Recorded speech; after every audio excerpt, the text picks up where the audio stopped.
अब से नहीं होगा बुलडोजर एक्शन। योगी बाबा के फॉर्मूले पर सुप्रीम कोर्ट ने लगाई रोक। सुप्रीम कोर्ट ने कहा किसी के घर पर बुलडोजर चलाना ठीक नहीं। सुप्रीम कोर्ट के फैसले की 21 बड़ी बातें। बता दें, बुलडोजर एक्शन के खिलाफ दायर की गई याचिका पर सुनवाई करते हुए सुप्रीम कोर्ट ने बड़ी बात कही। उनका कहना है, मुद्दा ये है कि क्या किसी अपराध के आरोपी या दोषी होने पर उसकी संपत्ति को ध्वस्त किया जा सकता है। एक घर केवल एक संपत्ति नहीं होती, बल्कि सुरक्षा के लिए परिवार की सामूहिक उम्मीद का प्रतीक भी है।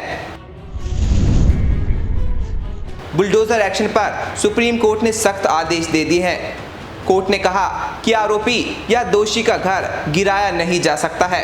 उन्होंने कहा, यह किसी भी कीमत पर स्वीकार नहीं है। मनमाना रवैया बर्दाश्त नहीं किया जाएगा। अधिकारी मनमाने तरीके से काम नहीं कर सकते। बगैर सुनवाई आरोपी को दोषी करार नहीं दिया जा सकता है।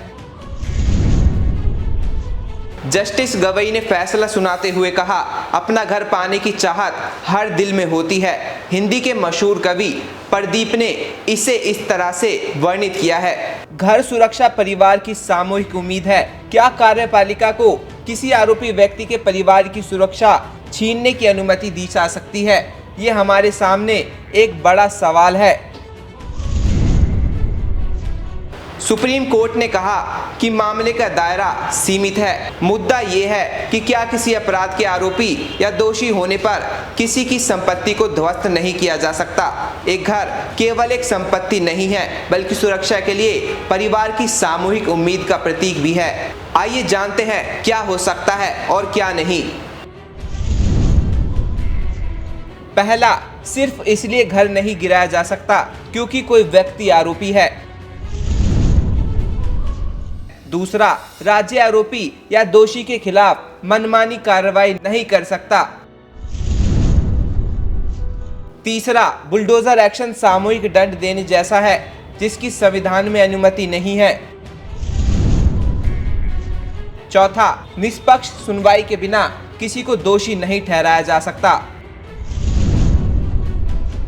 पांचवा, कानून के शासन, कानूनी व्यवस्था में निष्पक्षता पर विचार करना होगा। छठा, कानून का शासन मनमाने विवेक की अनुमति नहीं देता है। चुनिंदा डिमोलेशन से सत्ता के दुरुपयोग का सवाल उठता है। सातवां, आरोपी और यहाँ तक कि दोषियों को भी आपराधिक कानून में सुरक्षा दी गई है। कानून के शासन को खत्म नहीं होने दिया जा सकता है। आठवां, संवैधानिक लोकतंत्र में नागरिक अधिकारियों को आजादी की सुरक्षा जरूरी है। अगर कार्यपालिका मनमाने तरीके से किसी नागरिक के घर को इस आधार पर ध्वस्त करती है कि उस पर किसी अपराध का आरोप है, तो ये संविधान कानून का उल्लंघन है। नौवां, अधिकारियों को इस तरह के मनमाने तरीके से काम करने के लिए जिम्मेदार ठहराया जाना चाहिए। 10वां, अधिकारियों को सत्ता का दुरुपयोग करने पर बख्शा नहीं जा सकता। 11वां, स्थानीय कानूनों का उल्लंघन करने वाले घर को गिराने पर विचार करते वक्त ये देखना चाहिए कि नगर पालिका कानून में क्या अनुमति है। अनधिकृत निर्माण समझौता योग्य हो सकता है या घर का केवल कुछ हिस्सा ही गिराया जा सकता है। 12वां, अधिकारियों को यह दिखाना होगा कि संरचना वैध है और अपराध को कम करने या केवल एक हिस्से को ध्वस्त करने की कोई संभावना नहीं है। 13वां, नोटिस में बुलडोजर चलाने का कारण सुनवाई की तारीख बताना जरूरी होगा। 14वां, डिजिटल पोर्टल 3 महीने में बनाया जाना चाहिए, जिसमें नोटिस की जानकारी और संरचना के पास सार्वजनिक स्थान पर नोटिस प्रदर्शित करने की तारीख बताई गई है। 15वां, व्यक्तिगत सुनवाई की तारीख जरूर दी जानी चाहिए। 16वां, आदेश में यह जरूर नोट किया जाना चाहिए कि बुलडोजर एक्शन की जरूरत क्यों है। 17वां, केवल तभी इमारत गिराई जा सकती है जब अनधिकृत संरचना सार्वजनिक सड़क, रेलवे ट्रैक, जल निकाय पर हो। इसके साथ ही प्रक्रिया का पालन करने के बाद ही इमारत गिराई जा सकती है। 18वां, केवल वे संरचना ध्वस्त की जाएंगी जो अनाधिकृत पाई जाएंगी और जिनका निपटान नहीं किया जा सकता।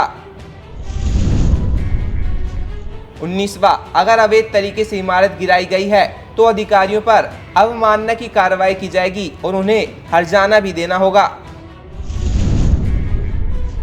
20वां, अनाधिकृत संरचनाओं को गिराते वक्त विस्तृत स्पॉट रिपोर्ट तैयार की जाएगी। पुलिस और अधिकारियों की मौजूदगी में तोड़फोड़ की वीडियो रिकॉर्डिंग की जाएगी। यह रिपोर्ट पोर्टल पर पब्लिश भी की जाएगी। 21वां, दिशा निर्देशों का उल्लंघन पाए जाने पर संबंधित अधिकारियों को संपत्ति की बहाली के लिए जिम्मेदार ठहराया जाएगा।